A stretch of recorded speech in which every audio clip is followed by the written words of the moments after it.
Hello दोस्तों, मैं राहुल और मैं आप सभी का स्वागत करता हूं आपके अपने यूट्यूब चैनल स्टडी स्टूडियो में। दोस्तों, आज हम करने वाले हैं प्रैक्टिस सेट नंबर 2, जो कि बीएसएफ, सीआरपीएफ, आईटीबीपी एग्ज़ाम के लिए काफ़ी ज़्यादा इम्पोर्टेंट होने वाले हैं।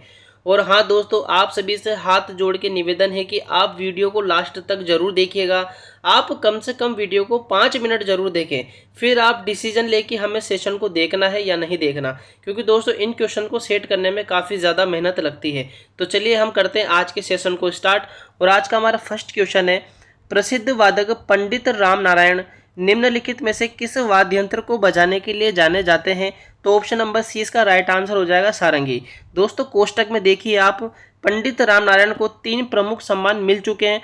1976 में दोस्तों पंडित राम नारायण को पद्मश्री अवार्ड मिला, ठीक है। 1991 में पद्म भूषण मिला और 2005 में पद्म विभूषण मिला। दोस्तों, पद्म विभूषण से क्वेश्चन पूछा जा चुका है एसएससी जीडी में, ठीक है। एसएससी जीडी में क्वेश्चन पूछा गया था कि पद्म विभूषण सम्मान पंडित राम नारायण को कब मिला था? तो 2005 में मिला था, याद रखिएगा। चलिए हमारे नेक्स्ट क्वेश्चन पे चलते हैं। नेक्स्ट क्वेश्चन देखिए आज का, निम्नलिखित में से कौन ऑस्कर पुरस्कार पाने वाले पहले भारतीय थे? तो दोस्तों इसका राइट आंसर हो जाएगा option number A, Bhanu Athaiya, ठीक है। कोष्टक में देखिए आप, ऑस्कर पुरस्कार पाने वाले पहले भारतीय भानु अथैया थे, जिन्होंने 1983 में, ठीक है, 1983 में रिचर्ड एटनबरो की फिल्म गांधी के लिए सर्वश्रेष्ठ कॉस्ट्यूम डिजाइन का अकादमी पुरस्कार जीता था। ये भी काफ़ी इंपॉर्टेंट है, याद रखिएगा, ठीक है। चलिए आगे चलते हैं और आज का नेक्स्ट क्वेश्चन है हमारा, नवरोज भारत में निम्नलिखित में से किस समुदाय के द्वारा मनाया जाता है? तो दोस्तों समुदाय का नाम आपसे पूछा गया है कि नवरोज त्यौहार किस समुदाय के लोग द्वारा मनाया जाता है? तो ऑप्शन नंबर 20 का राइट आंसर हो जाएगा सिख, सॉरी सिख नहीं आएगा, ऑप्शन नंबर 20 का राइट आंसर हो जाएगा पारसी, ठीक है। पारसी लोग नवरोज त्यौहार मनाते हैं, याद रखना आपको, ठीक है। देखिए कोष्टक में देखिए आप, 2016 में यूनेस्को द्वारा भारत की अमूर्त सांस्कृतिक विरासत सूची में नवरोज को शामिल किया गया था। दोस्तों अमूर्त मतलब क्या होता है? मूर्त, ठीक है। दो होते हैं, एक होता है मूर्त और एक होता है अमूर्त। दोस्तों मूर्त वो होता है जिसे हम छू सकते हैं, ठीक है, जिसे हम छू सकते हैं, जिसे हम छू सकते हैं उसे तो बोलते हैं मूर्त, और जिसे हम छू नहीं सकते उसे बोलते हैं अमूर्त, ठीक है। क्या हम त्यौहार को छू सकते हैं? क्या त्यौहार को छुआ जा सकता है? क्या नहीं छुआ जा सकता? तो इसे अमूर्त की श्रेणी में रखा गया है, याद रखिएगा आप। चलिए नेक्स्ट क्वेश्चन पे चलते हैं। नेक्स्ट क्वेश्चन क्या है हमारा, देखिए काफ़ी अच्छा क्वेश्चन है ये भी, जबलपुर निम्नलिखित में से किस नदी के तट पर स्थित है? तो दोस्तों जबलपुर किस नदी के तट पर स्थित है? आपको पता होना चाहिए, नर्मदा नदी पे। ऑप्शन नंबर डी इसका राइट आंसर हो जाएगा नर्मदा नदी, ठीक है। कोष्टक में देखिए, नर्मदा नदी के किनारे जो जितनी भी सिटीज है वो मैंने आपको दे दी एक ही जगह, ठीक है। तो नर्मदा नदी के किनारे कौन कौन से शहर स्थित है? देखिए आप, होशंगाबाद है, ठीक है, होशंगाबाद, जबलपुर, महेश्वर और ओंकारेश्वर, ये सभी शहर नर्मदा नदी के किनारे स्थित है, याद रखिएगा। गोदावरी नदी के किनारे कौन कौन से शहर स्थित है? एक निजामाबाद, औरंगाबाद और नासिक, ठीक है। गंगा के देखिए, गंगा के किनारे कौन कौन से शहर है? हरिद्वार, कानपुर, कन्नौज, पटना, वाराणसी, प्रयागराज, ऋषिकेश, ये सभी शहर गंगा नदी के किनारे स्थित है, याद रखना।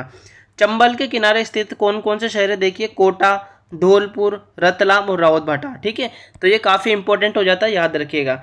इसका लिंक आपको मैं डिस्क्रिप्शन दे दूंगा पीडीएफ का, आपको बस पीडीएफ डाउनलोड करनी है। लिंक पे क्लिक करते ही आप डायरेक्ट टेलीग्राम चैनल पर पहुंच जाओगे, वहां से आप पीडीएफ को डाउनलोड कर लीजिएगा। चलिए नेक्स्ट क्वेश्चन चलते हैं। नेक्स्ट क्वेश्चन है आज का, देखिए निम्नलिखित में से झारखंड की संथाल जनजाति द्वारा कौन सा नृत्य किया जाता है? इंपॉर्टेंट लगा लेना दोस्तों इस क्वेश्चन को, ठीक है, पूछा जाता है ये कि संथाल जनजाति द्वारा कौन सा नृत्य किया जाता है? तो ऑप्शन नंबर 20 का राइट आंसर हो जाएगा झीका दसाई, ठीक है।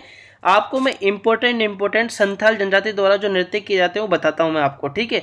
तो संथाल के नृत्य याद रखना, एक तो ये शिकारी, ठीक है दोस्तों, एक है शिकारी, ठीक है, एक है डाहरा, डाहरा, ठीक है, डाहरा, एक है अपना सकरात, सकरात, और एक है हमारा झीका दसाई, ठीक है। तो संथाल जनजाति द्वारा कौन कौन से नृत्य किए जाते हैं? एक होता है झीका दसाई, एक है शिकारी, एक है डाहरा और एक है सकरात, ठीक है। सभी इंपॉर्टेंट है, याद रखिएगा। चलिए नेक्स्ट चलते हैं और नेक्स्ट क्वेश्चन है आज का हमारा, निम्नलिखित में से दोस्तों देखिए, निम्नलिखित में से सबसे कम उम्र के पद्मश्री अवार्ड प्राप्त करने वाले तबला वादक कौन है? तो दोस्तों सबसे कम उम्र में पद्मश्री अवार्ड प्राप्त करने वाले पहले तबला वादक कौन है? ऑप्शन नंबर इसका हो जाएगा डी, जाकिर हुसैन, ठीक है। जाकिर हुसैन सबसे कम उम्र में पद्मश्री प्राप्त करने वाले तबला वादक है। ठीक है, और इन्हें पद्मश्री कब मिला था? तो दोस्तों याद रखिएगा 1988। ठीक है, 1988 में पद्मश्री अवार्ड मिला था किसे? जाकिर हुसैन को। और कितनी उम्र थी जब इनकी? 37 वर्ष की उम्र में मिला है इनको, याद रखिएगा आप। ठीक है, 37 वर्ष की उम्र में मिला है, ये काफ़ी इंपॉर्टेंट है, पूछा जाता है ये। चलिए नेक्स्ट चलते हैं। नेक्स्ट क्वेश्चन देखिए आज का हमारा, होमो इरेक्टस का एक कपाल निम्नलिखित में से किस स्थल से प्राप्त हुआ है? तो दोस्तों होमो इरेक्टस का एक कपाल कहाँ से प्राप्त हुआ है? तो ऑप्शन नंबर ए इसका राइट आंसर हो जाएगा, हथनोरा से मिला है, जो कि नर्मदा घाटी में है। ठीक है, नर्मदा घाटी में हथनोरा से मिला, याद रखिएगा। आपसे क्वेश्चन पूछा जाए कि हथनोरा कहाँ पर है, तो एमपी यानी कि मध्य प्रदेश में स्थित है दोस्तों, याद रखिएगा हथनोरा। ठीक है, चलिए नेक्स्ट चलते हैं। नेक्स्ट क्वेश्चन में चलिए, और काफ़ी इंपॉर्टेंट क्वेश्चन मैं आपके सामने लेके आऊँ। ठीक है, ये सीआरपीएफ में पूछा जा चुका है। ठीक है, और बीएसएफ में और एसएससी जीडी तीनों एग्जाम में पूछे जा चुका है क्वेश्चन ये। विश्व खाद्य कार्यक्रम, ठीक है, विश्व खाद्य कार्यक्रम यानी कि वर्ल्ड फूड प्रोग्राम WFP का मुख्यालय कहाँ स्थित है? तो दोस्तों इसका राइट आंसर हो जाएगा ऑप्शन नंबर ए। ठीक है, कोष्टक में देखिए आप। ठीक है, इधर देखिए, विश्व खाद्य कार्यक्रम WFP की स्थापना कब हुई थी? 1961। इंपॉर्टेंट है, याद रखिएगा आप। ठीक है, इसकी स्थापना इंपॉर्टेंट है। तो विश्व खाद्य कार्यक्रम की स्थापना कब हुई थी? 1961 में। ठीक है, 1961 में संयुक्त राष्ट्र महासभा और खाद्य कृषि संगठन AFO के द्वारा की गई थी। किसने की थी WFP की स्थापना? ये भी आपको याद रखनी है, किसके द्वारा की गई थी? AFO के द्वारा की गई थी। इसका उद्देश्य क्या था? उद्देश्य भी आपको याद रखना है। इसका उद्देश्य दुनिया भर में भूख से लड़ना और खाद्य सुरक्षा को बढ़ावा देना था। ठीक है, ये नीचे का जो पॉइंट है ना, ये काफ़ी इंपॉर्टेंट है, याद रखिएगा। क्वेश्चन पूछा गया था एसएससी जीडी में कि 2020 का नोबेल शांति पुरस्कार किसे प्राप्त हुआ था? तो दोस्तों विश्व खाद्य कार्यक्रम WFP को ही मिला था 2020 का नोबेल शांति पुरस्कार। ठीक है, चलिए नेक्स्ट चलते हैं। नेक्स्ट क्वेश्चन क्या है हमारा, देखिएगा। देखिए नेक्स्ट क्वेश्चन है, जवाहरलाल नेहरू के अधीन भारत की अंतरिम सरकार का गठन कब किया गया था? तो ऑप्शन नंबर सी इसका राइट आंसर हो जाएगा 2 सितंबर 1946 को। ठीक है, 2 सितंबर 1946 को भारत की अंतरिम सरकार का गठन किया गया था, और इसके जो अध्यक्ष थे वो थे जवाहरलाल नेहरू। याद रखना है, काफ़ी इंपॉर्टेंट बन जाता है क्वेश्चन ये। चलिए नेक्स्ट चलते हैं। नेक्स्ट क्या क्वेश्चन हमारा, देखिएगा।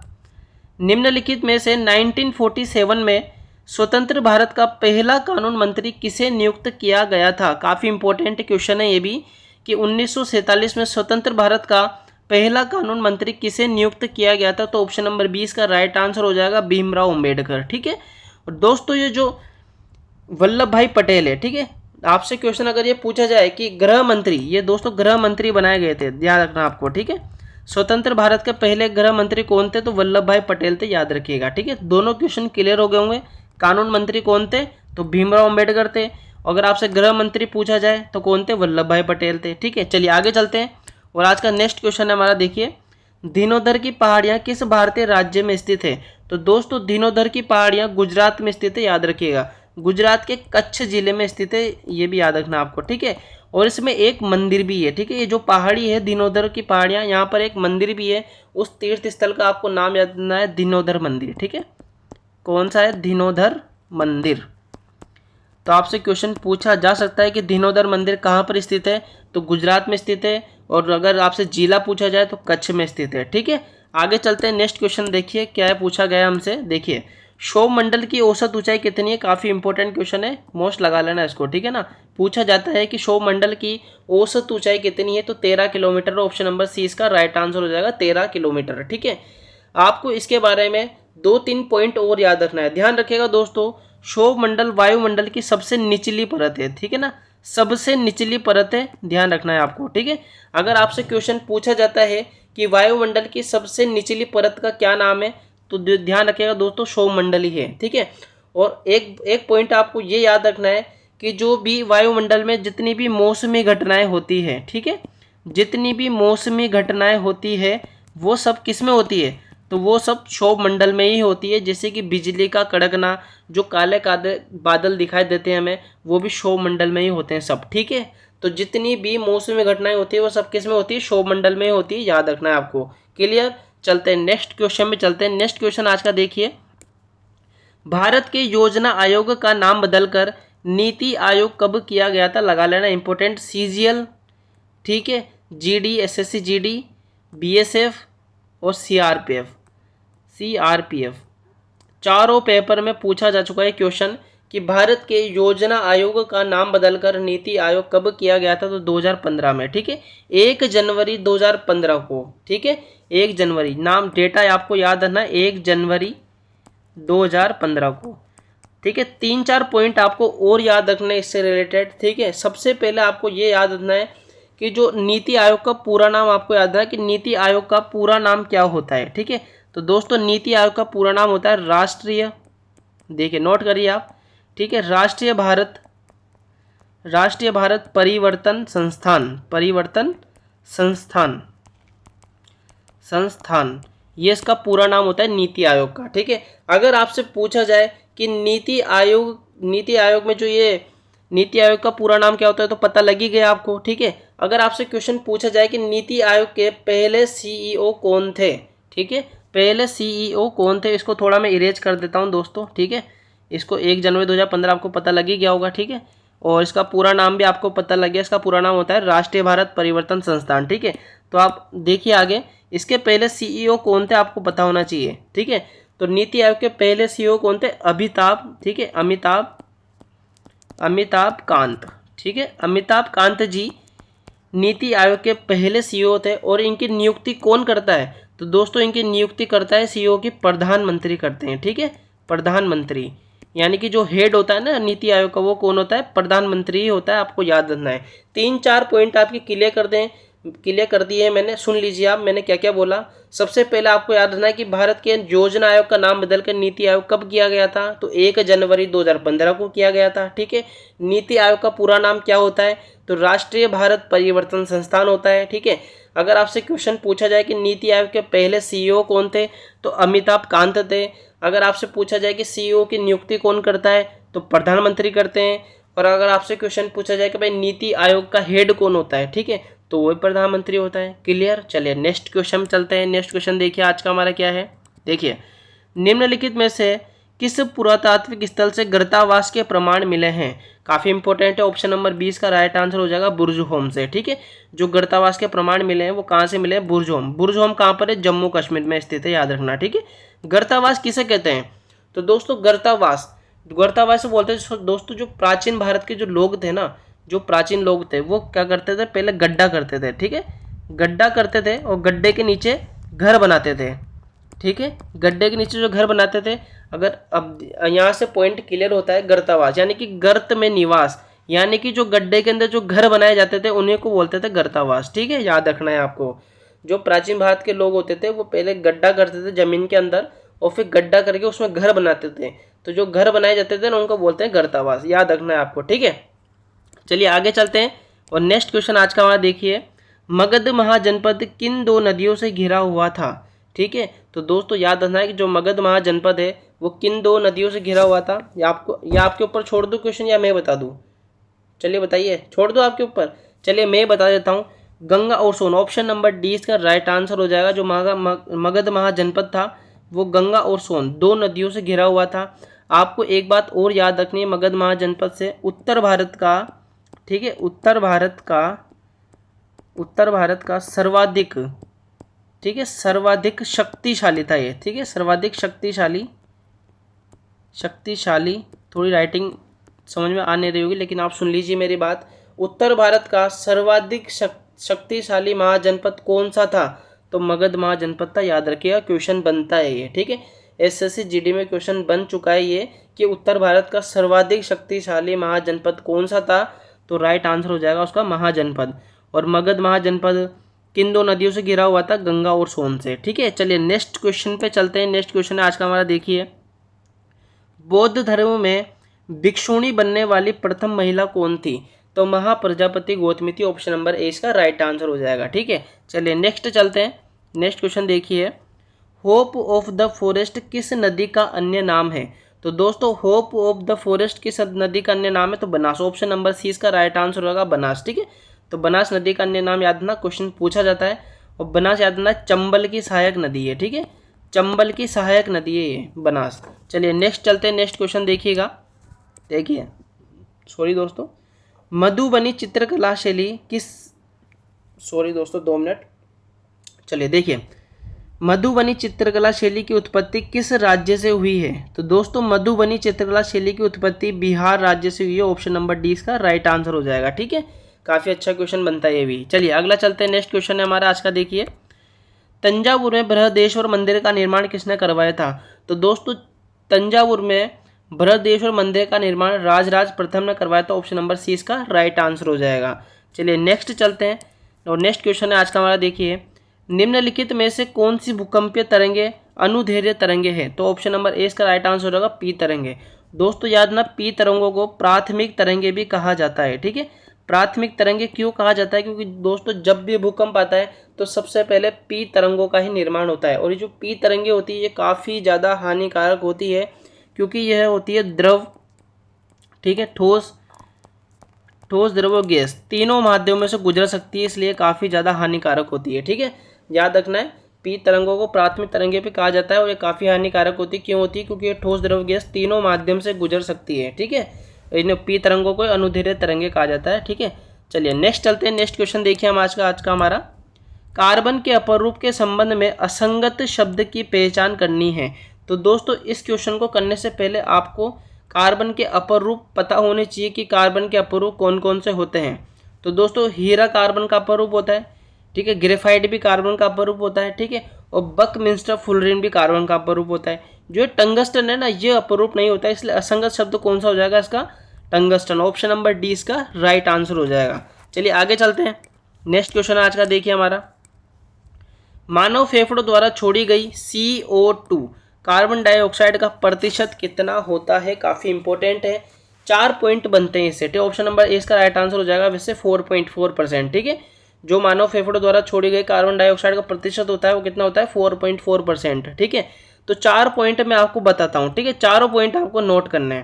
पहला पॉइंट आपको याद रखना है कि जब हम सांस लेते हैं तो हम 21% ऑक्सीजन लेते हैं। ठीक है, 21% ऑक्सीजन लेते हैं जब हम सांस लेते हैं, और 0.04% CO2 लेते हैं। ठीक है, इतना याद रखना है आपको।